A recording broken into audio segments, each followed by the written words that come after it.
Okay, good afternoon director sir और मेरे colleague सब टीचर्स लोग और स्टूडेंट मेंटर्स लोग, वॉलंटियर्स सब लोग।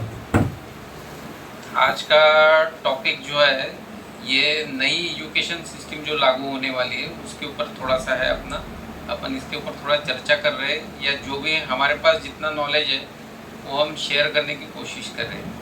अभी तक अपनी एजुकेशन सिस्टम ऐसे थी कि 10+2 पे चलता था काम, ठीक है ना।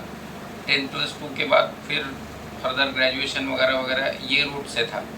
तो अभी जो गवर्नमेंट ने जो अभी नई स्कीम बनाई है, ये जो एजुकेशन सिस्टम बनाई है, इसमें जो अभी रहेगा 5+3+3+4 ऐसा टोटल 15 साल का ये हो रहा है, ठीक है ना। तो इसमें 4 स्टेज में रहेगा ये प्रोग्राम, ठीक है।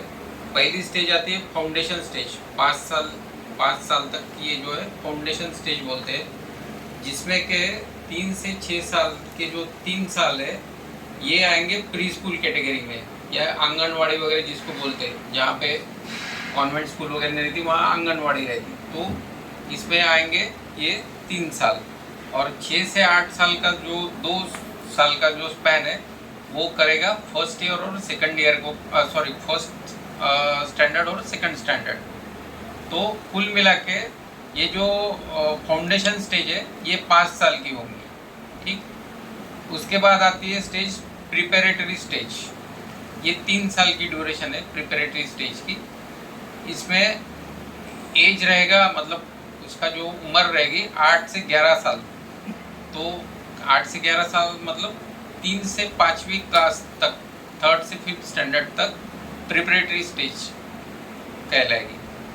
उसके बाद आएगी मिडिल स्टेज, ये भी 3 साल का ड्यूरेशन है। इसमें आएगा एज 11 से 14 साल की उम्र वाले बच्चे इसमें कवर होंगे, और क्लासेस रहेंगे 6वीं से 8वीं तक के, 6 to 8 स्टैंडर्ड। और फाइनल जो सेकेंडरी स्टेज लास्ट वाली वो है 4 साल की। इसमें आएगा 14 से 18 साल के बच्चों का ग्रुप, और क्लासेस रहेगी 9वीं से 12वीं तक की, 9 से 12 तक। अभी ये सारा सिस्टम लगाने का कारण ये है कि टॉप जो अपनी गवर्नमेंट एजेंसी मतलब एजुकेशन सिस्टम ने ये सोचा है कि हमारी जो शिक्षा प्रणाली है उसको ऐसे स्ट्रॉन्ग बनाना है कि हम लोग इंटरनेशनल मार्केट में, मतलब ग्लोबल इस पे हम लोग एजुकेशन के इसमें भी ऊपर आए। तो एक यूनिक एजुकेशन सिस्टम बनाने के तहत ये सारा किया गया है। अभी इसके एडवांटेजेस क्या है, मेनली इसमें जो है प्रैक्टिकल अप्रोच बहुत ज़्यादा रहेगा। छोटे बच्चे हैं, मान लो जैसे मैंने बोला कि 5 साल तक का जो भी है उसमें भी इन लोगों को एक्टिविटी बेस्ड एजुकेशन रहेगा, न कि थेरोटिकल ABCD या ये वो, इस पे कम थोड़ा सा ये रहेगा। और एक्टिविटी मतलब उन लोगों से करवा ली जाएगी या एक्टिविटी के थ्रू उनको कम्युनिकेट किया जाएगा। तो ये इसका एडवांटेज रहेगा। दूसरा है ने इसमें 6 क्लास से ही हम लोगों को जो है वोकेशनल ट्रेनिंग भी 6 क्लास से ही मिलना चालू हो जाएगी। तो इससे फ़ायदा ये होगा कि जो प्रैक्टिकल अप्रोच है बहुत पहले से ही शुरू हो जाएगा। अभी हमारे यहाँ क्या होता है, 10वीं तक हम लोग लगभग स्कूल के एजुकेशन इसमें ही चलते रहते, थेरोटिकल पार्ट होते रहता है, प्रैक्टिकल ज्ञान कोई नहीं रहता अपने को, मतलब आगे की लिए आगे जो अपने को काम करना है उसके लिए अपने पास ऐसा कुछ कोई ज्ञान रहता नहीं। तो ये सारा अपने को अभी इस सिस्टम के तहत अपने को पहले से ही मिलना चालू हो जाएगा, ठीक है ना। अभी जैसे मैंने बोला कि वोकेशनल ट्रेनिंग 6वीं में मिल जाएंगे, ठीक है। बाकी मैथमेटिकल और साइंटिफिक जो कोडिंग वाला पार्ट है वो भी 6वीं से ही चालू हो जाएगा, ठीक है। इसके बेनिफिट ये हो जाएंगे कि जो थिंकिंग पावर है और या प्रेजेंस ऑफ माइंड या ये सारी चीज़, थिंकिंग पावर जो है, क्योंकि मैथमेटिक्स और साइंस ही बेस रहता है हर इसका, ठीक है ना। तो ये अपना शुरू से अपन 6वीं से इसके ऊपर फोकस करना चालू करेंगे तो आगे का जो एजुकेशन है वो इजी होते जाएगा, और इसमें कोई ऐसा ज़्यादा बर्डन नहीं रहेगा, क्योंकि सिलेबस भी थोड़ा बहुत कम किया हुआ है इन्होंने। रेस्ट्रिक्टेड किया है और टू द पॉइंट रखा गया हुआ है इसमें। मतलब अनाप शनाप इधर उधर की बातें जो है बहुत सी कम कर दी गई है, ठीक है। टू द पॉइंट इन्होंने सिलेबस बनाया है और ऐसा कोई बर्डन नहीं रहेगा कि मेरा ये कंप्लीट नहीं हो रहा है या मेरे ऊपर इतना टेंशन है एग्ज़ाम का, इतना बर्डन नहीं रहेगा क्योंकि सिलेबस थोड़ा कम किया है। और प्रैक्टिकल अप्रोच मिलने से वो आदमी जल्दी सीख जाता है। थियोरटिकल अपन पढ़ाते रहते लेकिन समझ में नहीं आती बात, वही चीज़ हम सामने हाथ में ये दिखा के अगर पढ़ाएंगे तो फटक से समझ में आती। क्या स्पैनर है, क्या टूल्स है, कोई भी चीज़ वो हम ऐसे बताते रहेंगे नहीं पल्ले पड़ेगा, लेकिन हाथ में दिखाएंगे ये इसका हेड है, ये इसका ये है, तो तुरंत समझ में आएगी। तो इसका बेनिफिट ये हो रहा है कि शुरू से हमको ये सब नॉलेज मिल रहा है और इसके चलते आगे में इम्प्रूव होते जाएगा। और रही बात, जैसे मेन एम यही रखा गया है कि यूनिवर्सल, ये मतलब बाकी जो कंट्रीज़ की एजुकेशन सिस्टम है उनके लेवल में आने के लिए या उनसे मैच होने के लिए अपने को ये जो नॉलेज है पहले से ही मिलते जाएगा। इसके लिए ऐसे इसको रिफॉर्म किया गया हुआ है, ठीक है। इससे क्रिएटिविटी भी बढ़ेगी, ठीक है। उसके बाद माइंड ओपनिंग, जैसे मैंने बोला, क्योंकि साइंटिफिक और मैथमेटिक्स जो कोडिंग सिस्टम है वो पहले से चालू हो जाएंगी तो उतना माइंड भी ये हो जाएगा, ठीक है। उसके बाद करियर ओरिएंटेड प्रोग्राम रहेगा ये सारा, ठीक है। पहले से मतलब फोकस रहेगा आदमी की भाई मुझे करना क्या है। आज हमने भी कल परसों जब नीरी में गए थे, वो मतलब स्कूल लेवल के बच्चे देखो इतना बड़ा बड़ा प्रोजेक्ट बना रहे थे, सोलर सिस्टम, ये वो, रिन्यूएबल एनर्जी वगैरह सारी चीज़ उनको मालूम है। कितने स्टैंडर्ड के होंगे वो, 7वीं 8वीं, एट द मोस्ट 10वीं के अंदर ही होंगे, लेकिन सारी चीज़ उनको मालूम है। रिन्यूएबल एनर्जी क्या है, जिसका कि हमको अभी से यूज़ चालू ही हो गया है। सोलर के पैनल बन रहे, ठीक है ना, पानी से, हवा से, वाइंड मिल रहती है जिससे भी अपने को एनर्जी बनती है। तो ये सारी चीज़ चालू हो गई है। ये क्यों हो गया? क्योंकि अप्रोच जो है वो चेंज हो गया है और इससे यही बेनिफिट मिलने वाला है। अभी भी हम देखते हैं जो सीबीएसई या आईसीएसई वाला जो सिलेबस है कंपेयर टू स्टेट के सिलेबस के हिसाब से उनका सिलेबस अलग रहता है। उनके बच्चे थोड़े से शार्प ही रहते हैं, एडवांस रहते हैं। स्टेट वाला उनके साथ ये नहीं कर सकता, स्टैंड नहीं हो पाता। मैंने मतलब कई बार ऑब्जर्व किया है। तो अभी ये सिस्टम लागू होने से क्या होगा, कोशिश ये रहेगी सारे बच्चे एक लेवल पे आए, एक ग्राउंड पे आएंगे और ग्लोबली अपन स्टैंड हो सकते हैं, क्योंकि ग्लोबल एजुकेशन सिस्टम भी लगभग इसी धरती पे काम करती है। तो ये सारी इसकी बेनिफिट्स रहने वाली है। स्टूडेंट्स के ऊपर कोई बर्डन रहेगा नहीं, क्योंकि सिलेबस कम किया हुआ है और स्पेसिफिक वही रखा गया हुआ है, ठीक है। उसके बाद अंडरस्टैंडिंग बढ़ जाएगी, जो टॉपिक की है, सब्जेक्ट की अंडरस्टैंडिंग जो है वो बढ़ जाएगी। ये सारे बेनिफिट्स उन्होंने मतलब बहुत सोच विचार करके, मतलब 2 साल से इसके पीछे लगे हुए, 2020 से इसका मतलब विचार आया हुआ था, तब से उसके ऊपर काम चल रहा है और मेरे ख्याल से ये इस अगले साल तक ये चालू होना चाहिए, 2023 तक चालू होना चाहिए। बीच में ये कोरोना का स्पैन सबको मालूम है कि 2 साल लगभग सारे मतलब आइडल ही गए सारों के। तो इस चक्कर में हो सकता है वो लेट हुआ है, लेकिन ये 2023 तक चालू हो जाएगा, ठीक है। इसमें जो मेजर बेनिफिट जो दिख रहे हैं, जैसे क्रिटिकल थिंकिंग बढ़ेगी, डिस्कवरी वाला मतलब दिमाग में सोच, इनोवेशन वगैरह, ये सारी चीज़ें बढ़ जाएगी। डिस्कशन बढ़ेंगे तो अपने आप एक दूसरे के साथ कम्युनिकेशन बढ़ जाएगा। आदमी खुल के मतलब बच्चे खुल के अपना विचार जो है प्रकट करेंगे या जो आइडिया सूझ रही है वो शेयर करेंगे। ये सब कब होगा? जब कम्युनिकेशन होगा, एक दूसरों के साथ डिस्कशन होगा, ओपन फोरम होंगी, तो इसके थ्रू ये सारा होगा, ठीक है। और एनालिसिस भी मतलब इन सब से पूरी किसी चीज़ की जड़ तक जाने का एक जो है उसमें ये डेवलप हो जाएगी क्वालिटी। मतलब रूट तक जाके उसका रूट कॉज क्या है ये सोचने पे बच्चे मतलब हो जाएंगे। ये सारा इसका है। दूसरा है ने ई लर्निंग, इसमें ज़्यादातर फोकस रहेगा ई लर्निंग पे। तो आपका ये जो है बाकी जो बुक्स वगैरह ये कम हो जाएंगे इसमें, ठीक है। ज़्यादातर अपन देख ही रहे कोरोना जो काल में ई लर्निंग के ऊपर बहुत सारा ये हुआ, तो बहुत सी चीज़ें हम लोगों को जो पहले यहाँ वहाँ जाके करनी पड़ती थी कॉलेज में वगैरह, वो आज हम घर में बैठ के कर रहे हैं। इतने प्लेटफॉर्म ओपन हो गए, आप लोगों ने देखा होगा, नहीं देखा है तो मैं बता देता हूँ। कोर्सेरा है, EDX है, बहुत से उडेमी है। ये प्लेटफॉर्म पे अपने को ढेरों मतलब टॉपिक्स मिल जाते हैं जो आराम से बैठ के अपन कर सकते हैं, और अच्छे अच्छे रेपुटेड यूनिवर्सिटीज़ के हैं। हम लोग घर में बैठ के वीडियो लेक्चर्स मिलते हैं, ठीक है। तो इससे ज़्यादा क्या हो गया, ग्लोबली हम लोगों को बाहर क्या चल रहा है। पहले हम लोग अपने कंट्री तक सीमित रहते थे, आज हम लोग ग्लोबली पूरा, क्योंकि उसमें इस प्लेटफॉर्म के ऊपर बाहर के बच्चे भी आते हैं, तो हम लोग को सारा मालूम हो जाता है कि क्या चल रहा है क्या नहीं। एक क्लिक में हम लोग दुनिया भर के अपने पास ऑप्शंस मिल जाते हैं, ठीक है। तो कई चीज़ें तो मैं खुद इन कोरोना काल में मैंने भी सीख ली है बहुत से, क्योंकि इतने टॉपिक ओपन में मैंने खुद सर्टिफिकेट ले लिए इन सब इसमें भी। तो ये सारा फ़ायदा हुआ है ई लर्निंग का कि अपने को घर में बैठे बैठे बहुत सी चीज़ें मिल रही है, यहाँ वहाँ जाने की ज़रूरत भी नहीं है। और इन सब जो अपना 5+3+3+4 वाला जो पैटर्न दिख रहा है, इसके चलते मेरे हिसाब से तो भी बहुत ज़्यादा बदलाव आएगा। लोगों की, बच्चों की सोच जो बढ़ जाएंगी, ज़्यादा इनोवेटिव क्रिएटिव माइंड वाले बच्चे अपने को आने वाले काल में मिलने वाले हैं, ये मुझे लग रहा है। Okay, thank you. Good afternoon all of you. अभी एजुकेशन में न्यू बदलाव लाने के लिए जो गवर्नमेंट ने डिसाइड किया है, पहले कैसे था कि थ्योरी ओरिएंटेड चीज़ें ज़्यादा रहती थी।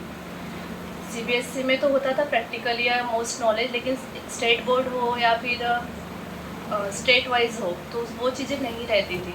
उसको ध्यान में रखते हुए गवर्नमेंट ने न्यू एजुकेशन पॉलिसी 2020 में एक डिसीज़न लिया कि एजुकेशन सिस्टम को चेंज किया जाए। जो पहले क्राइटेरिया था 10+2, वो अभी चेंज होके 5+3+3+4 में कन्वर्ट करने का डिसीज़न लिया गया। अब पहले कैसे था कि 10+2 जो 12 ईयर का था वो स्टेट बोर्ड के अकॉर्डिंग चलता था।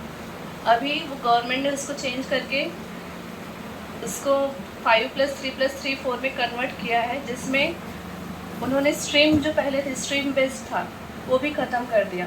अब वो आगे कैसे उन्होंने किया, उसको डिवाइड, पहले 5 ईयर को उन्होंने प्राइमरी स्टेज में डाल दिया, means foundation. 5 year will be foundation, जिसमें से 3 ईयर जो बच्चे पहले जो 12 ईयर का जो स्टेज था उसमें बच्चे एट द एज ऑफ 6 वो फर्स्ट स्टैंडर्ड में जाते थे स्टडी के लिए। तो अभी उसको चेंज करके जब स्टूडेंट मतलब बच्चा जब 3 साल का होगा तभी उसको स्कूल में भेजा जाए, ऐसा डिसीजन लिया गया।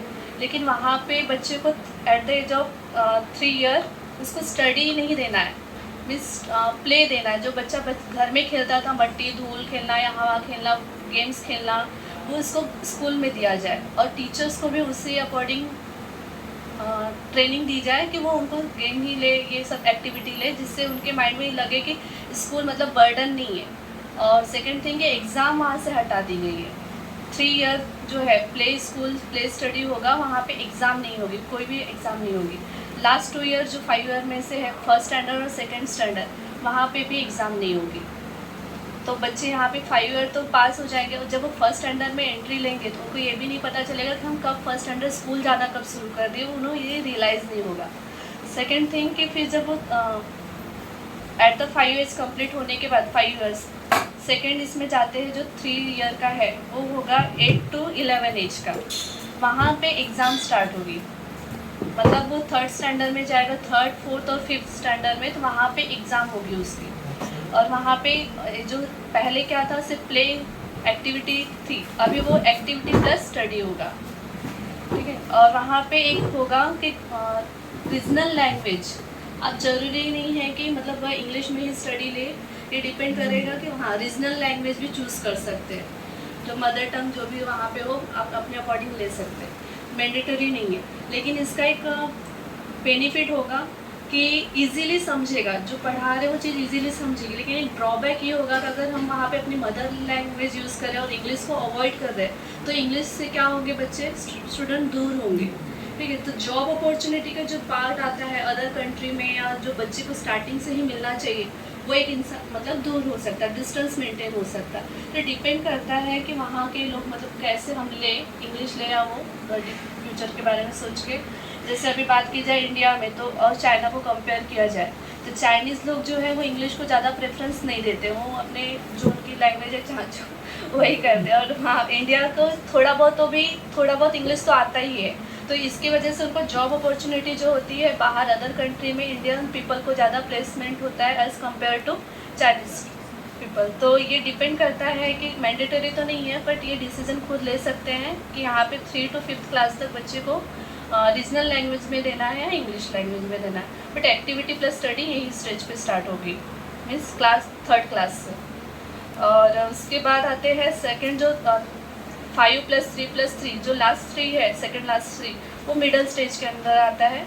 उसमें स्टूडेंट की स्टडी स्टार्ट होगी 6 to 8 क्लास, ठीक है। वहाँ पे उनको एक होगा कि कंप्यूटर जो लास्ट बाद में हम पढ़ते थे, ऑप्शनल रखते थे, वो होगा कंप्यूटर कोडिंग, मीन्स कंप्यूटर से रिलेटेड जो इन्फॉर्मेशन है 6th क्लास से कंपलसरी कर दिया जाएगा। तो उसको एटलीस्ट स्टूडेंट को कंप्यूटर क्या होता है, क्या एजुकेशन है उससे रिलेटेड, क्या फ्यूचर में स्कोप है, किस फील्ड में जा सकते हैं और ग्लोबली उसका क्या स्कोप है, वो सारा यहाँ पे स्टार्ट कर दिया जाएगा। सेकेंड है वोकेशनल टेक्निकल स्टडी। पहले क्या होता था, हम अपने मन से 10th के बाद डिसाइड करते थे कि किसी को होटल मैनेजमेंट में जाना है या कुछ और फील्ड में जाना है, तो उससे रिलेटेड जैसे कोई स्विमिंग हो गया, सिलाई हो गया, फूड मेकिंग हो गया या फिर कारपेंट्री हो गया, तो ये सब चीज़ें आपको ओकेशनल मतलब प्रैक्टिकली आप वहीं से 6th क्लास से ही आप ऐड कर सकते हैं अकॉर्डिंग टू यूर, क्योंकि उस वक्त आपके माइंड पे किसी एग्ज़ाम का प्रेशर नहीं होता है, आप 10th भी पास नहीं हुए रहते, आपका बच्चे का माइंड जो होता है पूरा ओपन माइंडेड होता है, तो उस समय से ग्रास्पिंग कैपेसिटी ज़्यादा होती है और जिस फील्ड में उसे इंटरेस्ट होता है वो उस फील्ड में ईजिली मूव ऑन कर सकता है। मतलब इसका मतलब ये हुआ कि प्रैक्टिकल अप्रोच उसका बहुत ज़्यादा बढ़ जाएगा यहाँ पे, ठीक है। उसके बाद इसमें 6 to 8 में ये भी इंक्लूड किया गया, पहले तो मैथ साइंस आर्ट ये रहता ही था, इसके साथ एक इन्होंने और एडिशन किया कि आप इंडियन लैंग्वेज पढ़ सकते हो, जैसे पुराना संस्कृत है और पुरानी जो भी लैंग्वेजेस है, आप अपने मन से इंडियन लैंग्वेज इसमें चूज़ कर सकते हो पढ़ने के लिए। लास्ट जो आया 4 ईयर मीन्स 9 to 12, 10th तक क्या रहता था, सबको सिमिलर स्टडी रहती थी, 11th से आप अपना स्ट्रीम डिसाइड करते थे, आर्ट लेना है, कॉमर्स लेना है, साइंस लेना है। यहाँ पे स्ट्रीम हटा दी गई, क्या किया गया, no stream multiple subject, means आपको अगर चाहिए कि अब मुझे साइंस लेना है, मैथ लेना है और उसके साथ हिस्ट्री भी इंटरेस्टेड हो आप ले सकते हो, ज्योग्राफी इंटरेस्टेड हो ले सकते हो। पहले ऐसा था कि 10th के बाद चेंज हुआ, आर्ट में गए तो साइंस से रिश्ता कनेक्शन लिंक टूट जाता था, कॉमर्स में गए तो साइंस आर्ट से ब्रेक हो जाते थे। अभी ऐसा नहीं, आपको जिस जो सब्जेक्ट में इंटरेस्ट है, आप किसी में हिस्ट्री हो गया, हिस्ट्री पुराने से रिलेटेड है, प्लस साइंस में भी इंटरेस्ट है, या फिर कोई कॉमर्स वाला है, अकाउंटिंग चाहिए साथ में हिस्ट्री भी चाहिए, तो वो इसमें कर सकता है नॉलेज। तो ये स्ट्रीम हटाने का ये मेंशन ये हो गया कि मतलब ओपन हो गया, बच्चों के लिए स्कोप ज़्यादा ओपन हो गया। और क्रिटिकल थिंकिंग मीन्स इसमें एक पॉइंट ऐड हुआ, जब आप अपने अकॉर्डिंग सब्जेक्ट चूज़ कर पाओगे मल्टीपल, तो आपके सोचने की जो क्षमता है, थिंकिंग कैपेसिटी, वो ओपन हो जाएंगे। आप जैसे पहले हिस्ट्री पढ़ाते थे कि बोलते थे गांधी जी ने नमक सत्याग्रह किया, ये आंदोलन किया, अभी पहले ये थेरोटिकली पढ़ाया जाता था। अब क्या आएगा कि अगर गांधी जी पहले नरम दल में थे, अगर गरम दल में गए होते तो क्या हुआ होता, मीन्स आपकी थिंकिंग कैपेसिटी को डेवलप करने की बात होगी यहाँ पे। और जो पहले सेमिस्टर एनुअल पैटर्न एग्ज़ाम हुआ करता था 9th 10th 11th 12th में, वो उसको हटा दिया गया, सेमिस्टर पैटर्न कर दिया गया। मीन्स 9th to 12th में आपको सिर्फ 4 एग्ज़ाम देनी पड़ती थी फाइनल एग्ज़ाम, उसको अब उन्होंने 8 एग्ज़ाम देनी पड़ेगी सेमिस्टर में। क्यों ऐसा किया गया कि बच्चा क्या करता था, साल भर इजीली रहता था कि एंड ऑफ द मोमेंट पे हम देख लेंगे, लास्ट के ईयर में आने पे वो स्टडी स्टार्ट करता था, उसकी वजह से उसके ऊपर बर्डन बढ़ता था। अब जब उसे पता होगा कि सेमेस्टर वाइज एग्ज़ाम होने वाली है 3-4 मंथ में, तो पहले से ही स्टडी स्टार्ट कर देगा, तो ये उसका एक बेनिफिट है, ठीक है। तो ओवरऑल अप्रोच ये है गवर्नमेंट का कि थ्योरी ओरिएंटेड को हटा के हम प्रैक्टिकल ओरिएंटेड चले, प्रैक्टिकल अप्रोच करें, और ताकि मतलब ग्लोबली हम स्टैंड ले सकें।